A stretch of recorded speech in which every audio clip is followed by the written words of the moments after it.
Hello বন্ধুরা, কেমন আছেন সবাই? আশা করি ভালো আছেন। কামরুল গার্ডেন ভিউ চ্যানেলে আপনাদের স্বাগতম। আজকে আমি আপনাদেরকে ভিন্ন একটি সার তৈরি করে দেখাবো। হয়তো এটি আগে কখনো আপনারা দেখেননি। তো এটি কিভাবে তৈরি করবেন এবং এটির কি কি উপকারিতা আছে সব বিস্তারিত আজকে এই ভিডিওতে আলোচনা করব। এই সারটি প্রয়োগ করলে আপনাদের গাছের গ্রোথ অনেক বেড়ে যাবে, শিকড় অনেক দ্রুত বৃদ্ধি করবে এবং গাছ ভিতর থেকে অনেক শক্তিশালী হবে এবং অনেক স্ট্রং হবে এবং অনেক রোগ প্রতিরোধ ক্ষমতা অনেক বেড়ে যাবে। তো কীভাবে এই সারটি তৈরি করবেন এবং কীভাবে সেটি অ্যাপ্লাই করবেন তা সম্পূর্ণ বিস্তারিত আলোচনা করব এই ভিডিওতে। তো যারা এখনও আমার চ্যানেলটি সাবস্ক্রাইব করেননি তারা অবশ্যই সাবস্ক্রাইব করে পাশে থাকা বেল আইকনটি অন করে দিবেন, যাতে করে আমি ভিডিও ছাড়লে আপনাদের কাছে নোটিফিকেশন চলে যায়। আর যারা অলরেডি সাবস্ক্রাইব করে ফেলেছেন তাদেরকে অসংখ্য অসংখ্য ধন্যবাদ। তো চলুন দেরি না করে শুরু করা যাক।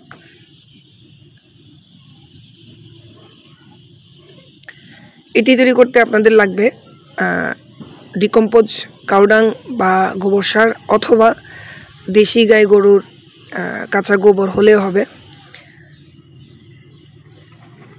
এগুলো আপনারা 200 লিটার পানিতে মিক্স করার জন্য যে প্রসেসিংটা সেটি আমি আপনাকে বলে দিচ্ছি। আপনারা আপনাদের প্রয়োজন অনুসারে সেটি নিতে পারেন। তো এখানে আপনারা 200 লিটার পানিতে মিক্স করে সেটি অ্যাপ্লাই করার জন্য যেটি লাগবে আপনাদের 10 কেজি গোবর লাগবে। তো এখানে আমি 10 কেজি গোবর কালেক্ট করে নিলাম। আপনারা আপনাদের প্রয়োজন অনুসারে ক্যালকুলেট করে নিয়ে নেবেন। খেয়াল রাখবেন, যদি ডিকম্পোজ হয় ভালো কথা, ডিকম্পোজ না হলে আপনারা দেশি গাই গরুর গোবর হলেও হবে, কোনো সমস্যা নাই। এরপরে যেটি লাগবে সেটি হচ্ছে আমাদের মাটিতে থাকা উই পোকার বাসা। উই পোকা মাটিতে বাসা করার পরে তারা থাকার জন্য যেই ডিকম্পোজ যে কাঠগুলো, যেমন ঢালপালা, বিভিন্ন পাতা যে ডিকম্পোজ হয়ে যাওয়ার পরে এগুলো নিয়ে তারা কিন্তু বাসাটা তৈরি করে। এটি কিন্তু আপনার সম্পূর্ণই কাঠ এবং পাতা থেকে এটি তৈরি করে উই পোকা। তো আপনারা যদি উই পোকার বাসাটা ম্যানেজ করতে পারেন খুবই ভালো। যাদের কাছে আছে তারা কিন্তু কালেক্ট করতে পারেন। এটি কিন্তু ফসফরাস এবং গোল্ড এর মধ্যে বিদ্যমান থাকে। এটি ন্যানো পর্যায়ে নেওয়ার জন্য আমরা এখন এটি তৈরি করব। তো আমরা এটি তৈরি করার পরে ন্যানো ফসফরাস এবং ন্যানো গোল্ড এখান থেকে পেয়ে যাব। তো যারা কালেক্ট করতে পারবেন তারা ওই প্রকার বাসায় এভাবে কালেক্ট করে নেবেন। আর যারা পারবেন না তারা হাড়ের গুঁড়ো দিয়ে করতে পারেন। হাড়ের গুঁড়ো যেটি একবারে মিহি আপনার পাউডার টাইপের, সেটি কালেক্ট করতে পারেন। অথবা যদি সেটি না পান তাহলে যেটি আছে দানাদার, ওইটাও কালেক্ট করতে পারেন, ওইটা দিয়েও তৈরি করতে পারবেন, কোনো সমস্যা নেই। বাট ন্যানো গোল্ড যেটা, সেটা হয়তো পাবেন না। ন্যানো গোল্ড পেতে হলে আপনাদের উই পোকার বাসা অবশ্যই লাগবে। তো এর মধ্যে কিন্তু মাইকোরাইজা ব্যাকটেরিয়াও কিন্তু বিদ্যমান থাকে।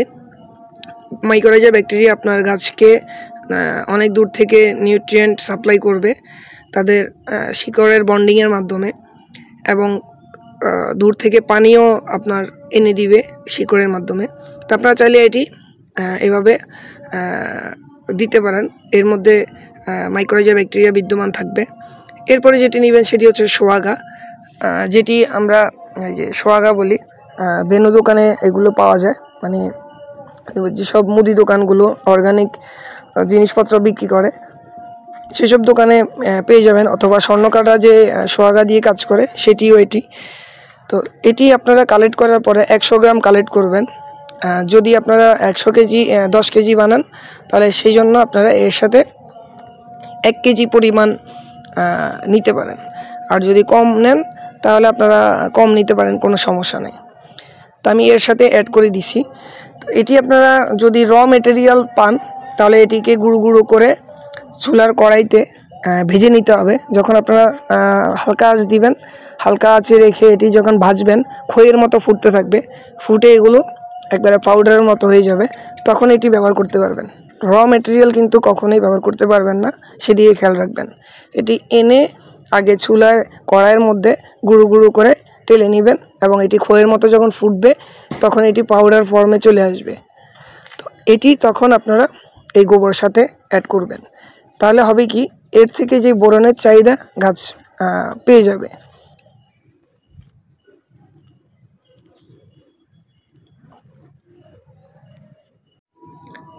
এরপরে যেটি অ্যাড করতে হবে সেটি হচ্ছে চিটাগুড়।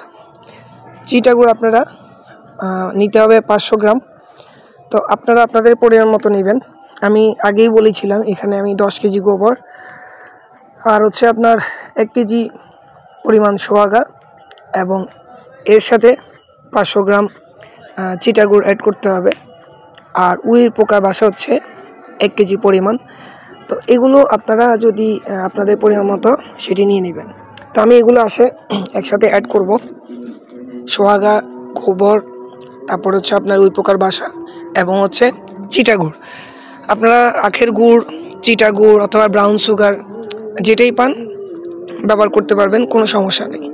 তবে চিটাগুড়টা সস্তা, পশু পাখির খাবার হিসাবে ব্যবহার করা হয়, সেক্ষেত্রে চিটাগুড় দেওয়াটাই ভালো, টাকাও কম খরচ হবে। তো এগুলো সবগুলো ভালোভাবে মিক্স করে নিতে হবে। তো এখানে আমি সবগুলো মিক্স করে নিচ্ছি। ভিডিওটা অনেক বড় হয়ে যাচ্ছে, যার কারণে আমি সবগুলো মিক্স করে নিয়েছি।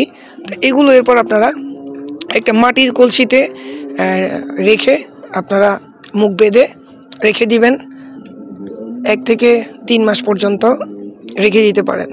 যত বেশি রাখবেন তত ভালো, তবে 3 মাস পর্যন্ত রাখবেন। যদি এর কম হয় তাহলে 1 মাস, মানে সর্বনিম্ন 1 মাস, সর্বোচ্চ হচ্ছে 3 মাস। তো 3 মাস পরে এগুলো বের করে আপনারা 100 গ্রাম 10 লিটার পানিতে গুলে রেখে দিতে হবে 24 ঘন্টা। 24 ঘন্টা পরে এগুলো ছেঁকে আপনারা চাইলে স্প্রে করতে পারেন। স্প্রে করলে হবে কি, আপনার গাছের যে ফসফরাস, বোরন এবং ন্যানো গোল্ড আপনার গাছ পেয়ে যাবে। তো এতে করে আপনার গাছের ফসফরাসের চাহিদা পূরণ হবে, ফুল ফল চলে আসবে এবং গাছের রুট ডেভেলপমেন্ট অনেক ভালো হবে। এবং যাদের ফুল ঝরে যাওয়ার সমস্যা, ফুল ফল টিকছে না, তারা কিন্তু এটি খুব উপকার পাবেন। এবং এর মধ্যে থাকা নাইট্রোজেন, ফসফরাস এবং ন্যানো গোল্ড আপনার গাছকে ভিতর থেকে করবে অনেক শক্তিশালী, রোগমুক্ত, এবং ফুল ফল আসবে অনেক, এবং রুট ডেভেলপমেন্ট হবে অনেক বেশি। সাথে পাবেন অনেকগুলো ভালো ভালো ব্যাকটেরিয়া। তো এইভাবে আপনারা তৈরি করে চাইলে আপনারা জমিতে প্রয়োগ করতে পারেন এবং স্প্রে আকারেও সেটি আপনারা করতে পারেন। তো ভিডিও যদি ভালো লাগে লাইক করবেন, শেয়ার করবেন, চ্যানেলটিকে অবশ্যই সাবস্ক্রাইব করে দিবেন। ভালো থাকবেন সবাই, খোদা হাফেজ, সালামু আলাইকুম।